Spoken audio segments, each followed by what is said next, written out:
Hey, what, can you hear me? Hey, ladies, gentlemen, and everything in between. Today we are back. Back again. My Furry Protogen, episode 2. I think where we left off, we were about to start exploring, our planet with, JUNO. Oh yeah, by the way, before anyone, comments anything, I want to preface I forgot to preface this in the last episode. This game does not. It doesn't matter if we. There's no place where we have to, put any input. In reality, this game could keep going without us. This game could literally just keep going without us. So I literally could just leave and the game would still be going. I'm not even kidding. So yeah. But I forgot about that. The swamp was illuminated by a bright purple light hovering in the sky. As Juno noted, it was one of the satellites of our planet. We simply called it Telia, which appeared to... Jesus Christ. We simply called it Telia, which appeared at night and replaced Iria, our sun. We had... Oh my god, the pig, dude, holy shit! We had been walking through the swamp for half the night, all the while Juno was looking with interest at all the bugs, worms, and spiders that came across on our way. In the swamps, these critters were big, the size of a palm, so I once again tried not to step on them. The size of a palm? Like that big? That's like nearly the size of your face, bro. Juno didn't disdain at all, and grabbed them with her bare hands, examining and touching each vile swamp creature. Hey, you could touch some other things, you know what I'm saying? Oh, you better put it down. Don't! Juno stroked the furry body of a well-fed, bright red spider with fluffy paws. The very sight of it gave me goosebumps, and I wanted to either run away or smear this monster across the ground with one kick. Hold on. There we go. But Juno didn't share my views on these creatures. To her, they were all interesting and cute. Why are you overreacting? Look how pretty it is. Such cute fluffy legs. Cute, these brats look like monsters. Juno smiled at me gently. Well, many inhabitants of the universe look like monsters, but in fact are very nice and kind creatures. Huh. Yeah. For example, the inhabitants of the planet OU871098E look like huge mutant worms and stink of natural mucus. Oh, dude. Oh! But they are very pleasant guys. Okay. They were so hospitable, they invited me to their place right away, showed me everything, and allocated a whole delegation to give me an excursion around their planet. They invited me to come back, but so far I've had no time to make a visit. Aw, that's adorable. Can I ask a question? Oh no. Juno shrugged her shoulders. Of course, Mask. Ask, why do you need permission? Well, it's just a bit of a personal question. Juno waved her hand. Of course, ask, I'm listening. Why did you decide to, well, travel the universe? Have you always wanted to do this, or did you just have no choice? There was silence. Juno apparently was considering my question. She lowered her hand, allowing the vile, terrible red-bellied thing that was barely even worth calling a creature at all to crawl away. If this is kind of a painful topic for you, then... No, I was just thinking how to make the story short. You know, my species has a long history. We were once just some slaves created to replace real soldiers in war. Oh yeah, I remember, yeah, the Protogens. Yeah, that's what they were made for. An artificial species created in labs with the help of science. But after many efforts, we gained our freedom and became a normal species with free will. Since then, most of us just pursue either an assortment of collective goals or individual dreams. Some Protogens work for our government. They have a... Wait, hold on. Whoa. Protogens have a government? Are you... Wait, what? And complete special missions. Some live a normal life on our home planet. And some of them, like me, live on their own and travel through the universe. What? I didn't even know this. Since I was born, I always wanted to study biology, but maybe because that was imprinted in my genes when I was created. I've never thought about anything else since I became free. I didn't understand a lot of words she said, so I tried to summarize everything without asking useless questions. So it's like, your fate?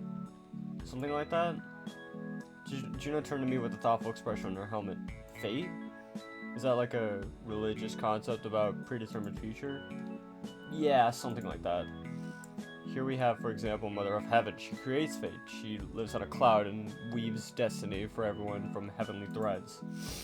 And you can't go against this fate. She decides who you will become, what you will do, and in general, she determines your whole life. And how do you know what she decided? Well, usually someone just lives their whole life without making any changes and believes that this is the only way it should be. The roof of your house fell in? So this is your fate. A flood killed all the cattle? Your fate. A lean year? Very simple. This is your fate. Damn, that's fucked up. But that sounds kind of like something. We live like that, and we only believe in fate. And what about the unusually? I frowned, not understanding what Juno meant. What do you mean? Well, you said it's usually like this, but what about the exceptions? I bit my lip thinking about her words. My gaze fell on Tilia, frozen in the sky, illuminated by pinkish purple glow. Well, one time our elder said that Lit, this is the younger brother of Mother of Heaven, came to him and told him that that one boy from our village is the chosen one. And Lit told of his fate, that he was destined to live in the village of his life, and then when he turned 21, become the head of the settlement. And that this boy, I think we're lying in saying that it's not us. Boy is supposed to save our village, and it's a habit is from some terrible trouble in the future. And if he leaves, nothing can be saved, and our village will be destroyed. That's horrible. How could they say such a thing to a child? It is simply unacceptable. Or is it normal for your culture? I shrug my shoulders. I don't know, but I mean, this boy didn't like what he heard at all, and he has lived like this all his life, not dared to do anything of his own free will. The villagers decided everything for him, because they believed that this was their savior. It meant that he became their property. Something like that. Sad story. When did it happen? Did this boy save his village? I smiled mirthlessly. Well, no, in fact, it is still unclear how the story will end. The boy is now, well, he's in the village, and he is prepared to save the village from who knows what. Do you believe that in his fate? Juno looked at me with undisguised interest. For her, it all probably sounded like a fairy tale. However, it did for me too. I didn't know what to say. Yeah, I don't know. Bro, mark my words, eventually we're gonna be found out for the lies that we're telling Juno, and she's going to be mad at us. However, I don't know if she's gonna let us go.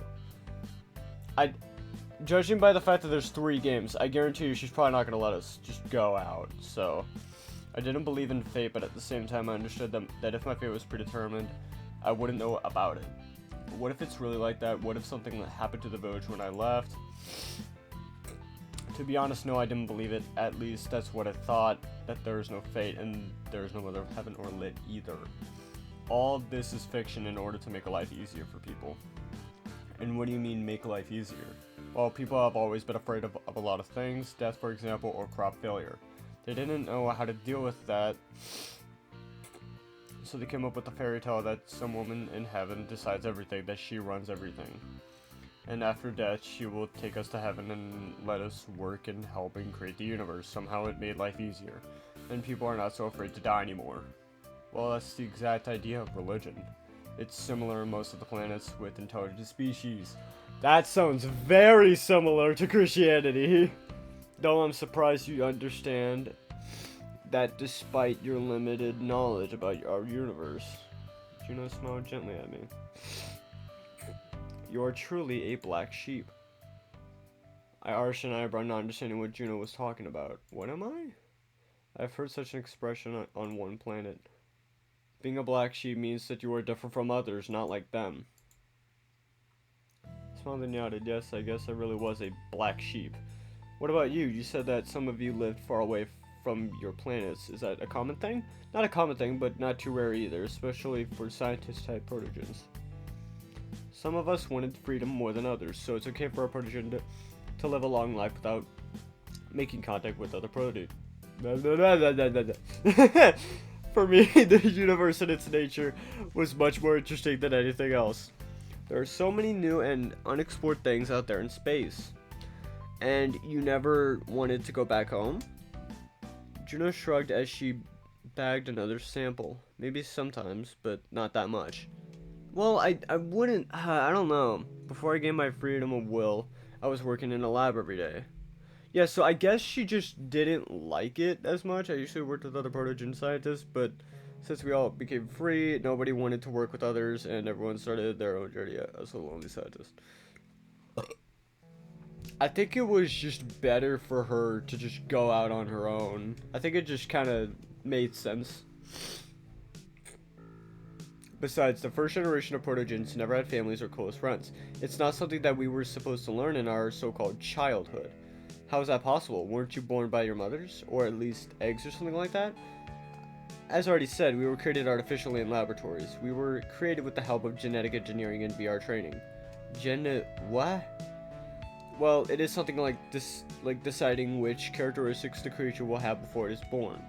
You can make it strong, fast, tall, short, and so on. The only difference from fate is that it's decided by another creature, not a god. Our creators made us strong and healthy, but obedient. Gladly, we destroyed our shackles and started a new life. Oh. But I won't tell you the whole story right now. It's really too long and I'd have to explain too many things. Besides, I already told you a lot of things that I shouldn't have. Except for the slavery. It sounds very cool, but I'd be happy to have the possibility to travel to distant places. I've been dreaming of traveling all my life to see at least our planet, but, well, I couldn't. Why not? Well, I don't have a jet to fly everywhere, and it's dangerous to travel alone on foot for such a weak creature like me. Though it's not so scary with someone else, I don't have any friends here. I'm sorry to hear that, Max. Though I don't know if it's alright in your culture to not have friends. No, it isn't actually. My peers have a lot of friends, but in short, I don't have anyone. Just parents, but they're not friends. This is different. Juno asked shrewdly. Do you have no friends because you don't live in Mother of Heaven and lit? Hearing this from her, I smiled. It sounded really absurd, but I couldn't say why I really didn't have any friends. I didn't want to admit that I lied to Juno, wasn't qualified to help with her research, that I just grabbed the first chance I got to escape from the prison in which I spent my whole life. Yeah, so we just don't want to lie to her. We just want to get out of here. If Juno hadn't gotten in my way, what would I have done? Probably died. Probably I would have returned to the village. Oh no, you probably would have died, bro. I would have come up with some story, begged the villagers to take me back, assured them that I realized all my mistakes and would never do anything like this again. I think so, to some extent. I once told my friend Damien that I don't believe in all this. He reacted very aggressively, and he called me a betrayer. I haven't told anyone since then that I think it's all nonsense. Juno smiled gently at me. Well, it doesn't matter now. Look, Max, you're traveling right now. This is probably not what you expected and dreamed of, but... I shook my head, interrupting Juno. No, it's great, really. It's... Even now, this is the coolest adventure of my life. Besides, I was very lucky I met you. I never thought that I would ever see inhabitants of other planets. It's so cool that your friend is an alien from outer space. I laughed merrily, sincerely, but for some reason Juno didn't share my joy. It was as if I had said something wrong, but I didn't understand what exactly. The image on her helmet changed. The smile disappeared, giving way to a sad expression. Is everything alright? Did I say something wrong?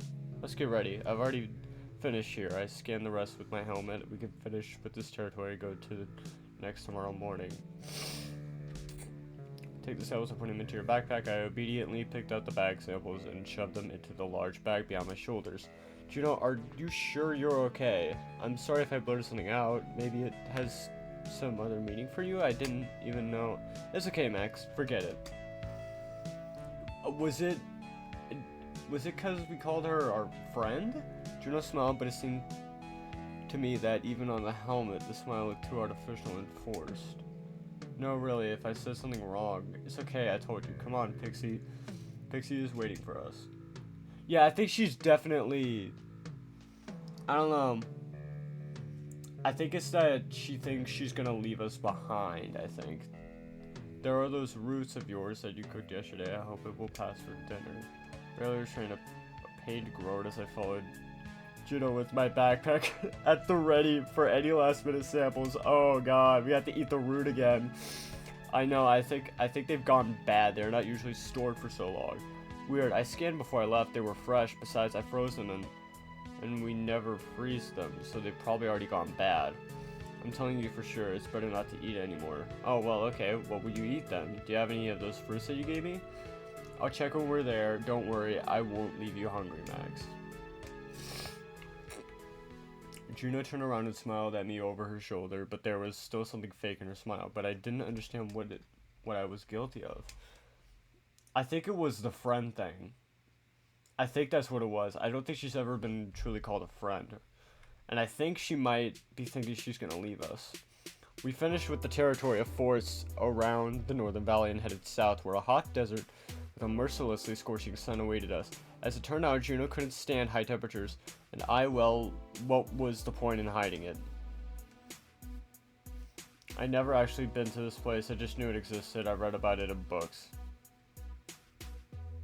Juno wasn't thrilled because her cooling systems, as she called it, were it's scorching out hot here. It's awful. Let's quickly scan everything here and get it over with. Yes, you're right. I don't want to stay here for a long time either. Juno began to illuminate everything with a yellowish light that came from her helmet. She squatted down to study the sand and rocks while I lorded nearby, squinting from the blinding rays. Look, are you sure there are no lives here? Juno got to her feet and looked at me. I shrugged my shoulder. Dude, do you think something would actually, like, people would actually be able to live there, dude? If it's so scorching hot for you and for him? Yeah, there's nobody that's just gonna live out there, dude. What the hell? Yeah, no one. Weird. What's weird? Did you find something? I don't even know. I haven't figured it out yet. Juno continued to scan the area. I suddenly remembered that I had to play the role of an omniscient person who knew the whole planet inside and out, so with the most unaffected facial expression I said, I assure you it's absolutely safe. I assure you, it's absolutely safe and no one lives here. Besides, who would survive in this heat? That's exactly what I'm just saying, bro. Who would survive in heat like that?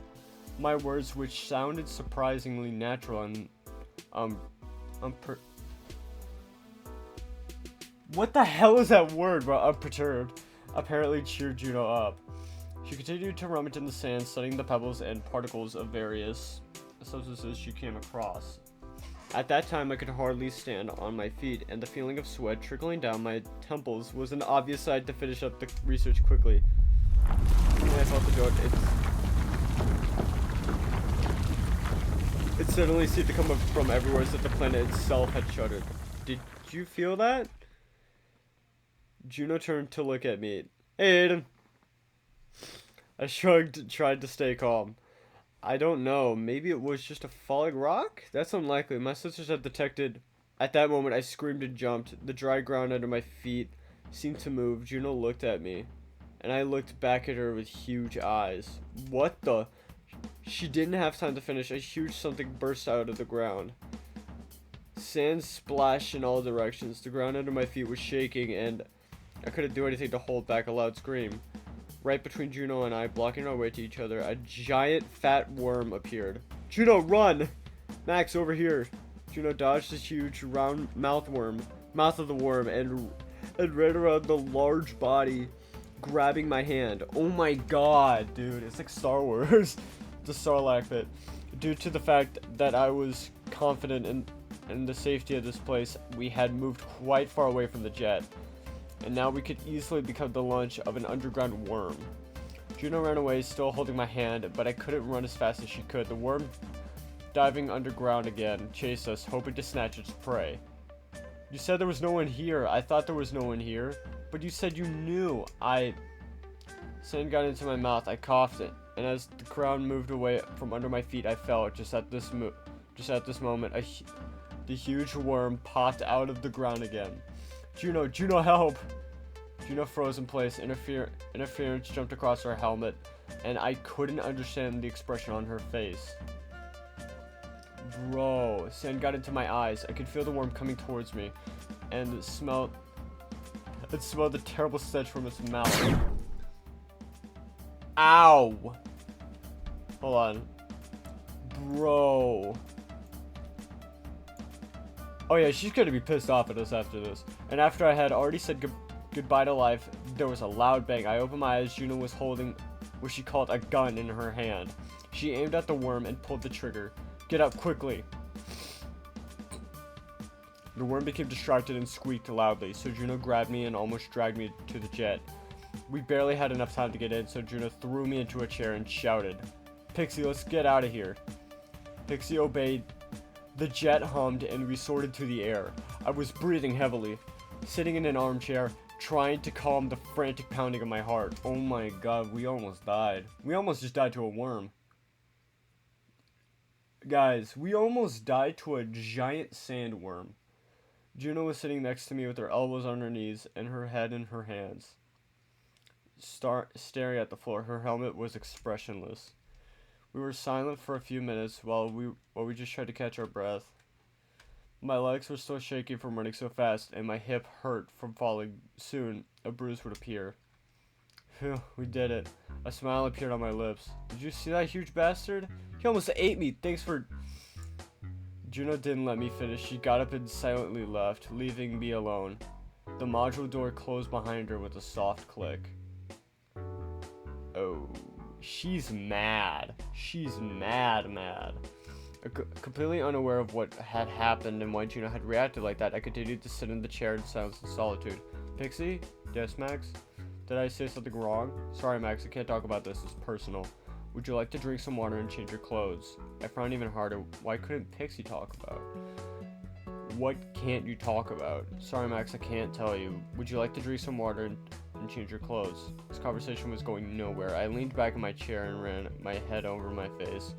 Grains of sand stuck to my skin, and I was covered with a layer of either dust or gritty dirt. Yes, I would. Thanks, Pixie. So now we just look like a freeloader. Who's just here just to get out of here. Juno didn't talk to me for the next day. The whole day? The whole freaking day. Guys, a day? She didn't talk to... Wow. When we went to the Western Forest, all quiet on the Western Forest, she worked without a single word. She silently scanned the area and shoved samples into my hands, but refused to answer any of my questions. Bro. She is mad, bro. She is mad. Oh my god. I knew I had done something wrong, but didn't know exactly what it was. Oh my god, we're such an idiot, bro. We're an actual idiot. I didn't mean to do that. Okay, there we go.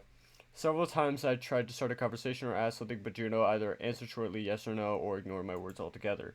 I felt lousy during the days that Juno and I had traveled together. I'd gotten used to our communication and the sound of her voice.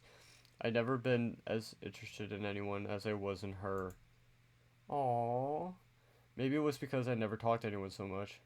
About anything in the world, about life, about fate, about nature, and so on. It seemed to me that Juno and I had found a common language. I was sure that she felt the same way, and now I didn't understand what had happened, or how to fix it. I didn't want to lose contact with Juno. I had never experienced such togetherness with anyone as I did with her. Oh, someone's in love. Yeah, I'm in love with Juno. I'm gonna fuck Juno in the... Sorry. When we were walking through the forest, this time quite a rare one with a comfortable trodden road, Juno said, "You lied to me, didn't you? You don't know anything about your planet." I froze, no longer trailing behind her. My heart sank into my heels. My face turned bright red, and I didn't know what to answer with. Well, what makes you think that? It's impossible not to know about freaking giant worms if you know the whole planet like the back of your hand. Well, of course I know the whole planet like the... Oh my god, is that a scab? Juno turned to me, an angry expression on her helmet. I hesitated. What could I say? After all, she was right. I had no idea I was putting us both in danger. maybe I once read about something like this in books, but I didn't know that giant worms lived in the southern desert. Max, tell me the truth. Yes, you're right. You're 100% right. I don't know much about nature, or even much about the planet as a whole. I have never left my village. Juno looked at me in surprise and then growled furiously. She kicked a large stone with her foot and it flew off in the other direction. Why did you lie to me? You should have said right away, am I your babysitter? I needed a guide, not a liability, and you don't know anything.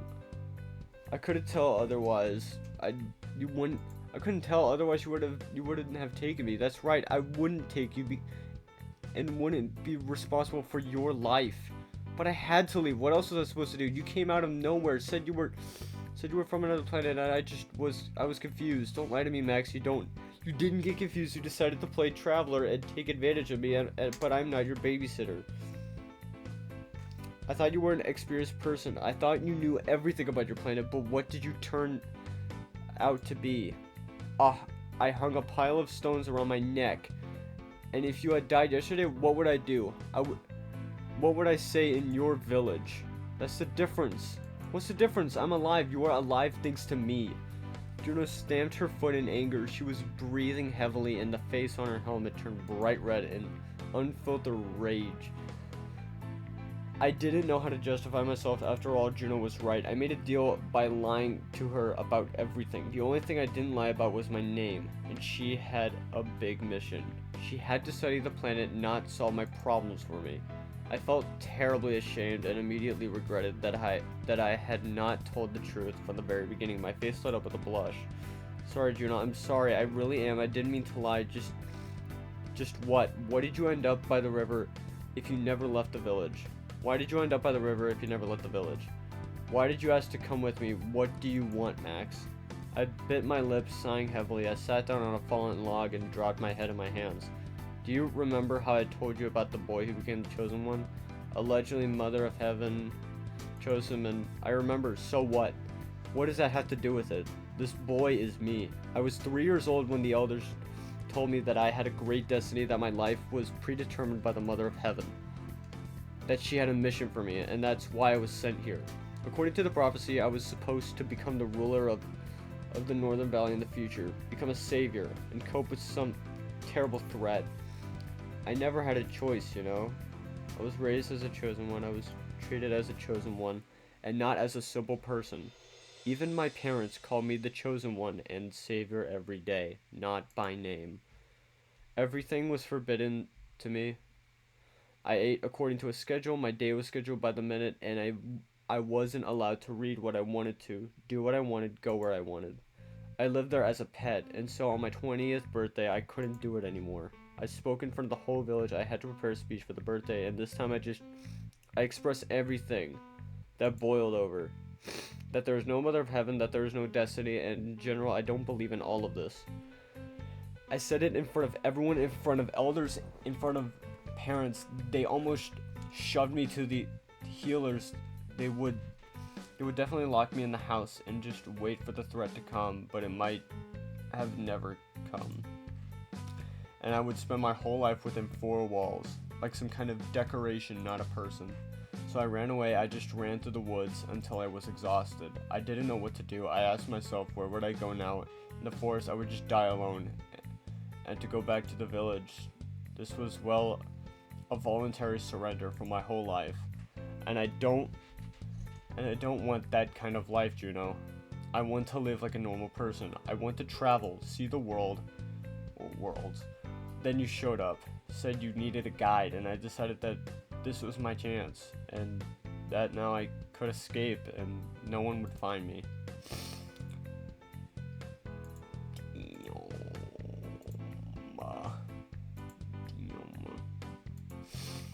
That I would see the world and you wouldn't help me with this.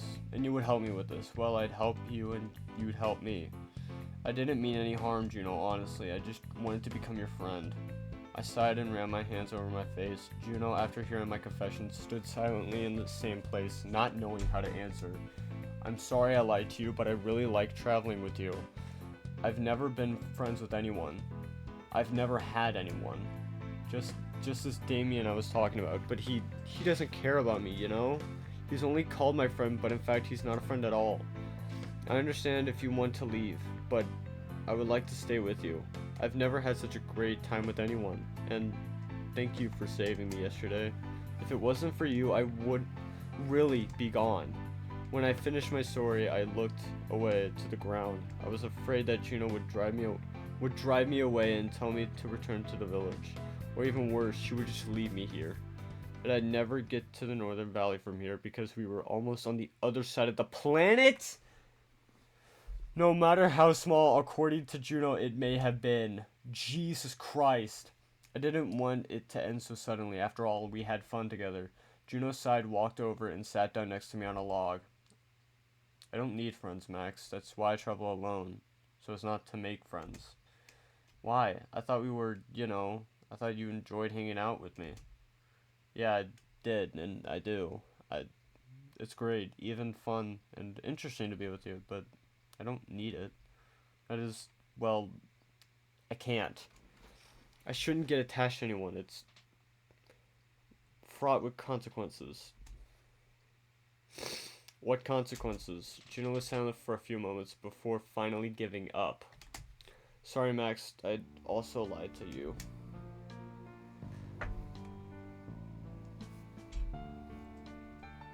Oh my god, I actually had a friend, my very best friend.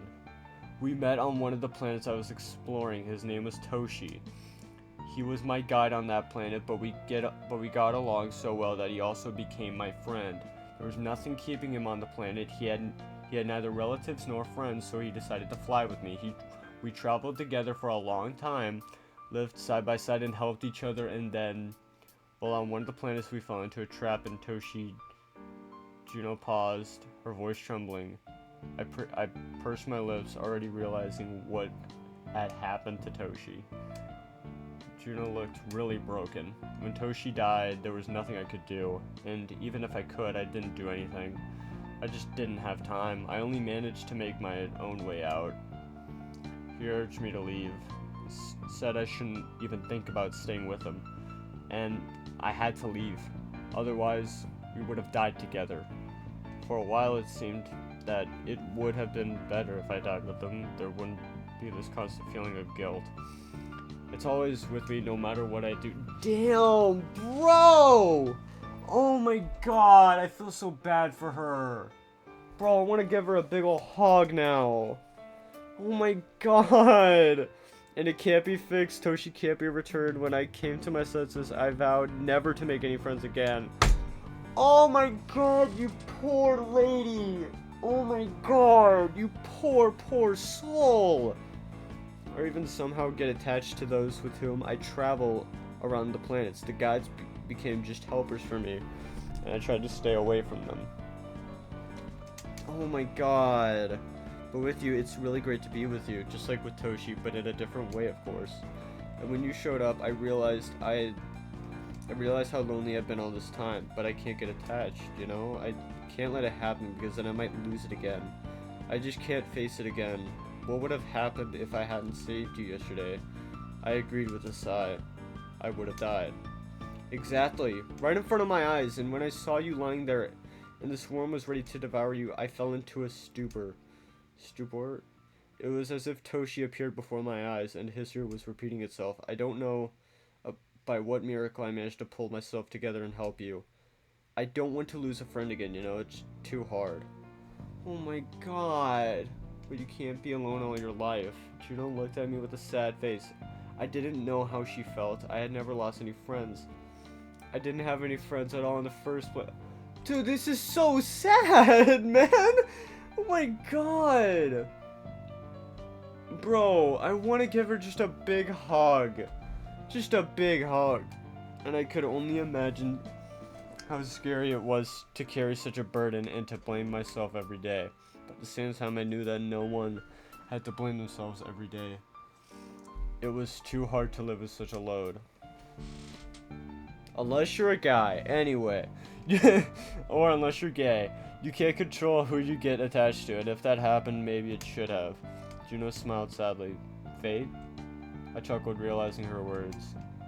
Something like that, you know? I'm sure Toshi wouldn't want you to be alone for the rest of your life and not let anyone near you. What would he say to you now if he heard all this? Juno thought about it, then laughed softly and said something in a stern voice in a language I didn't know. Whatever that means.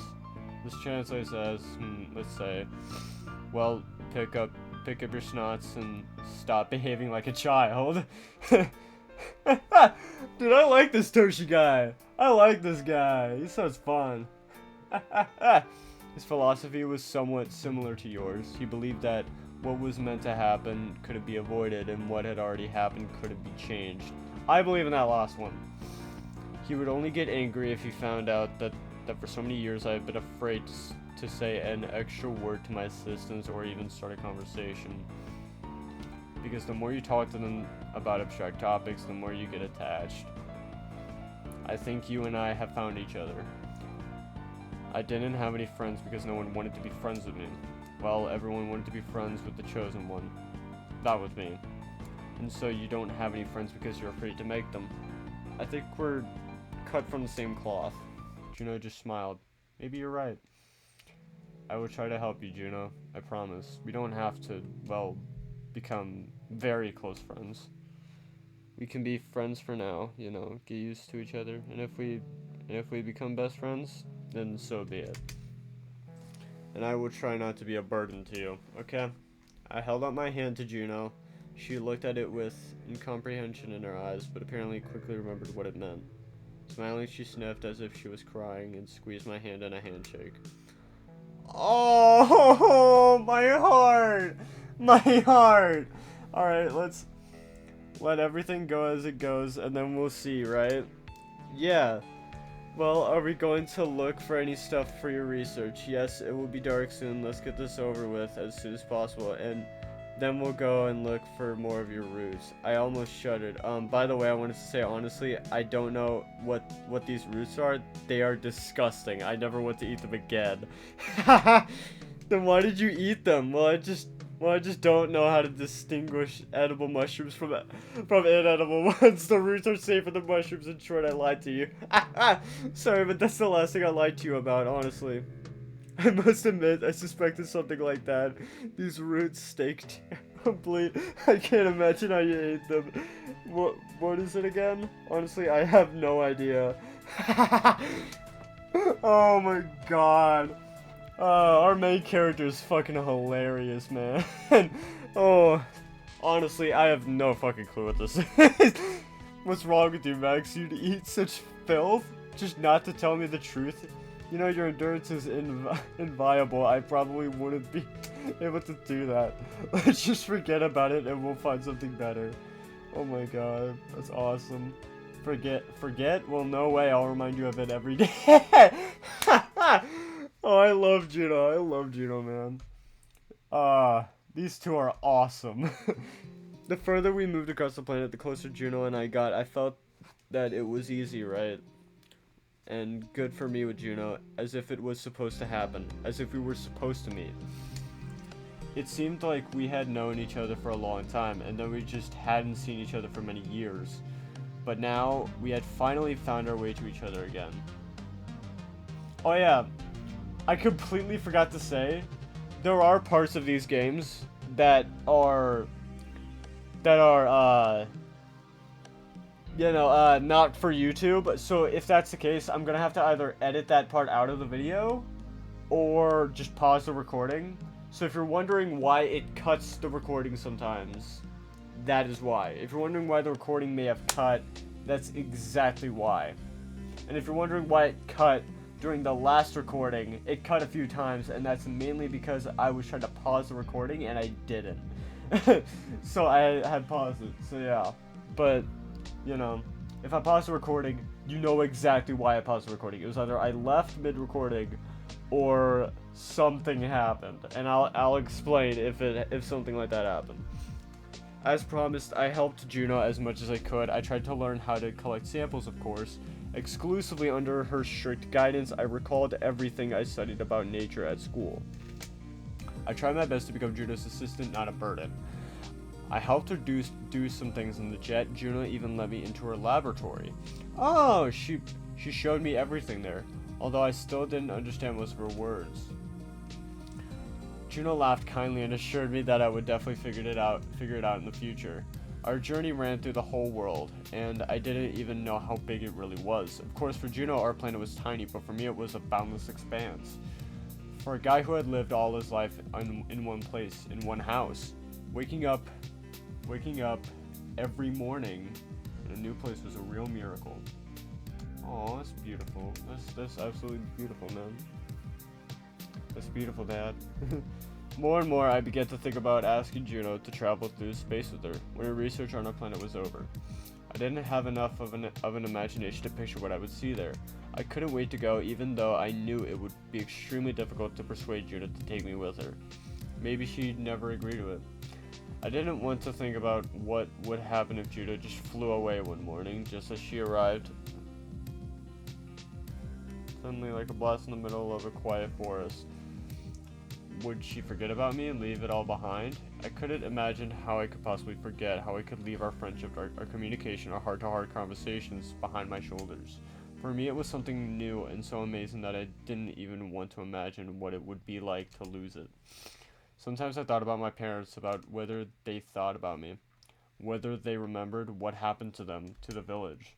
From time to time, I dreamed that the village was completely destroyed, burned in a fire. As soon as I left, the prophecy came true, and it was my fault.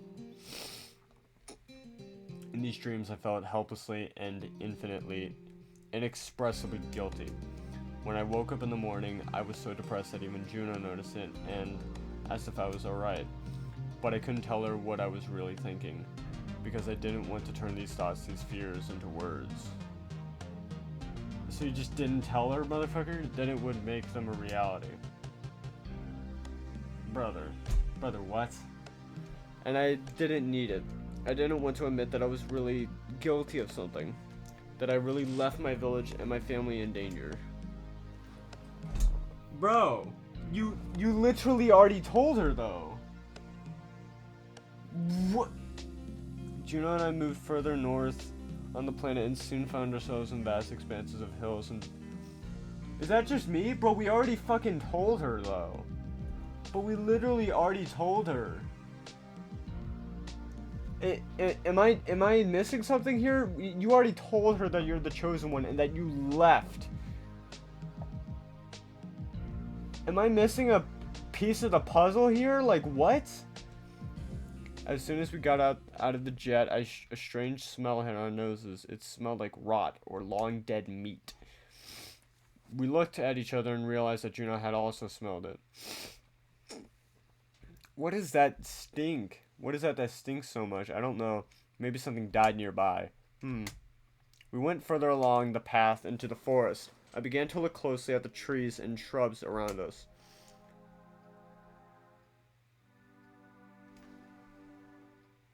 They looked completely different from what I remembered. In the pictures in the books, these places were drawn quite differently. Now the leaves of trees and shrubs were covered with strange red dots and lines. It seemed that all the greenery had withered, but why? It was still too early for winter and the air was quite warm. Should it be this way? Actually, I pressed space twice, fuck. I approached Juno, who was holding several wrinkled, blackened leaves in her hands. No, it definitely shouldn't be like this. They're like, wilted? But it's too early for that. The weather is good. Winter isn't coming soon. Why did this happen? Juno frowned. It was clear from her helmet that she was deep in thought about something. I'll take samples. I think we need to find out what kind of disease this is. Do you think it's some kind of infection? Juno nodded tensely. This can't be an accident. Look at the forest. It's all like this, even the grass. What do you mean? Have you seen something like this before? There was panic in my voice. I didn't know what kind of trouble had happened to this forest. But there was clearly nothing good about the black spots on this plant. Juno shrugged, saying nothing in particular. I'm not sure, maybe not? You could find out what it is, right? I'll try. I will try, Max, I promise. I accepted her answer. There was no better alternative anyway, but an unpleasant anxiety appeared on my chest. I'd never seen anything like this before. When the season... Oh my god. there was a fire. When the seasons changed and the leaves fell, it still didn't look like that. They never turned black, they turned yellow at most, and then when the heat came, they turned green again. But these plants seemed to be seriously ill. The whole forest smelled of rot. Something heavy and dead. Juno's helmet. We need to get out of here, I don't like it. What? Do you think it's dangerous? Maybe. It seems to me that at that moment an animal's cry was heard from somewhere in the depths of the forest. It was frantic, desperate. The animal was struggling in agony. Juno and I exchanged glances and without a word ran towards the sound. In the middle of the clearing where we found ourselves, there was a 3-horn. Like a longhorn, but with 3 instead. Like the it was a large, once beautiful animal with 5 hooves. 5? 5? So that means 1, 2, 3, 4.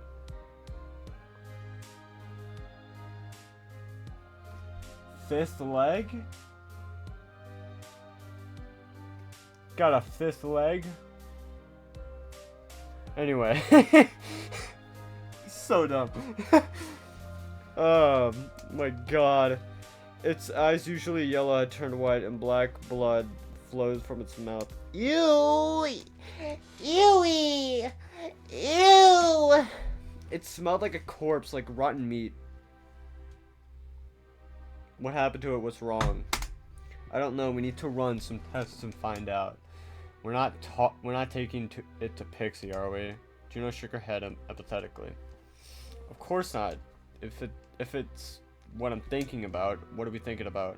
What are you thinking about? I would really like to know. This is my plan after all. Juno walked up to the 3-horn and looked at the dying animal and with regret. What do you call them? 3-horns. They are herbivores, mostly harmless if you don't try to scare them. Very cute creatures. I'll take samples. Juno squatted down in front of the 3-horn. She reached for the black, vicious pool of blood and took a sample on a special stick. Let's get out of here. I'll tell you everything as soon as we get on the jet. It's not safe here. Wait. It's like a plague or something. Juno and I set off at a brisk pace in the opposite direction, just in case she took out her gun and I hurried after her. My heart was clenching my chest with fear. What happened to this forest? What happened to this animal? Why did Juno react like that? I think it's some sort of plague. When we were in the jet, Pixie greeted us with a standard greeting, but immediately said, Juno, I must warn you, there was an unknown virus on the ship. I know, Pixie, we brought it. We need to understand what it is. Be careful, it could be dangerous. Virus? I mean, like the flu? It's hardly that harmless. It's hardly that harmless. You saw what happened to that 3-horn. You heard it first, gentlemen. The flu is harmless. You must not be afraid of the flu. Don't take your flu shot. I'm completely kidding. Take your flu shots, please. Take your shots, please. Take your fucking shots. Okay. Juno took my backpack with samples and told Pixie to take off. She decided to go back to where we were yesterday and stay in a safe place. I followed Juno to her lab. You promised to tell me what it is. Max, you promised. If this is some kind of disease, I want to know how dangerous it is for the planet and how it can be stopped. Juno sighed, put all the samples we collected on the table, and immediately put on protection, gloves, and a special suit.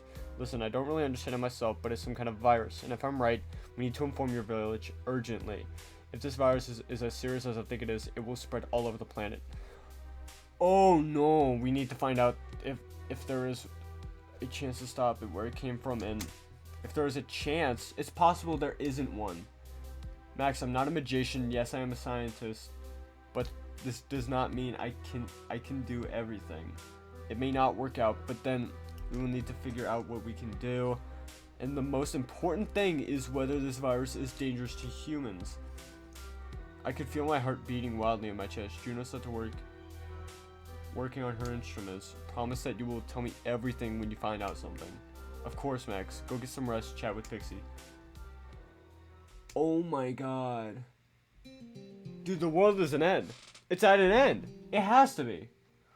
After leaving the lab, I didn't know what to do, so I just collapsed onto a chair and tried to pull myself together. So what do we have? Some unknown virus that killed plants and animals? I've never seen this before, so I was really scared.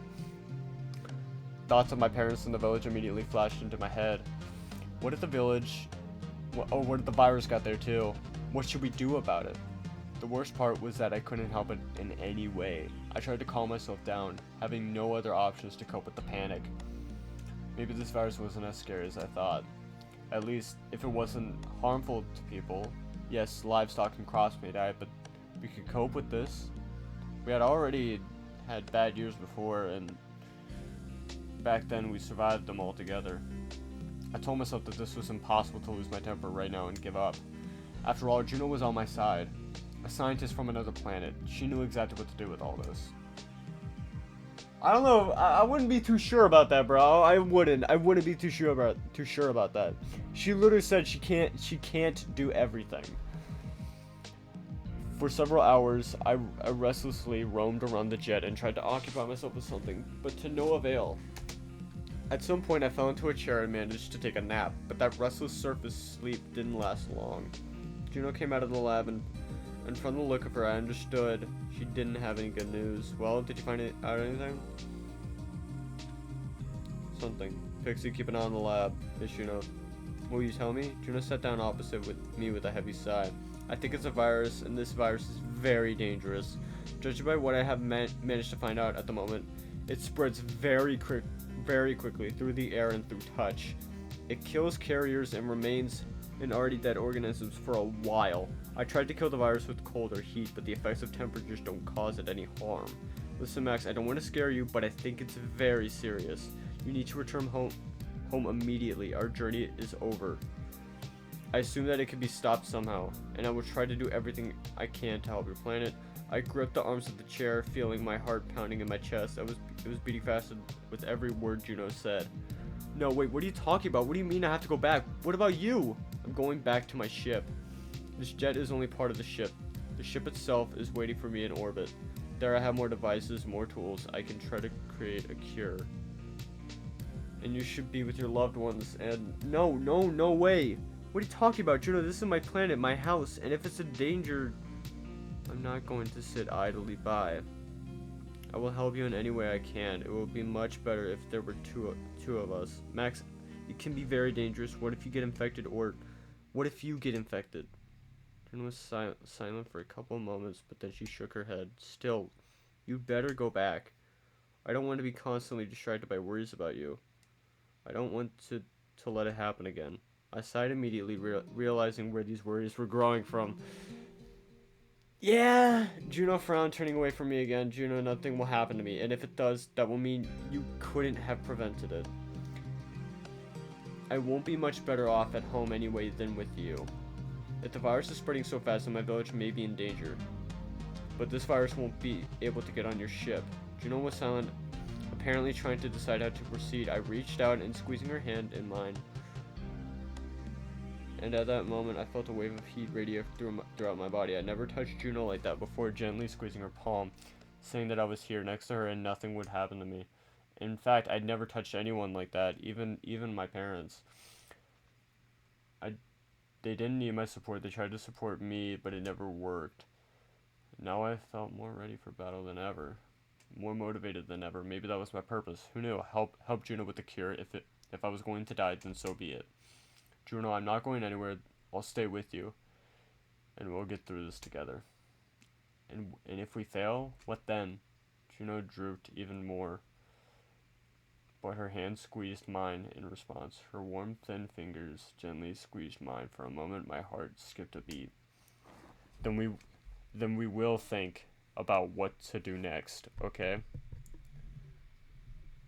We will solve problems as they occur. We've already been recording for an hour almost. I smiled at her encouragingly. JUNO was silent for a few moments, squeezing my hand, and then gave up.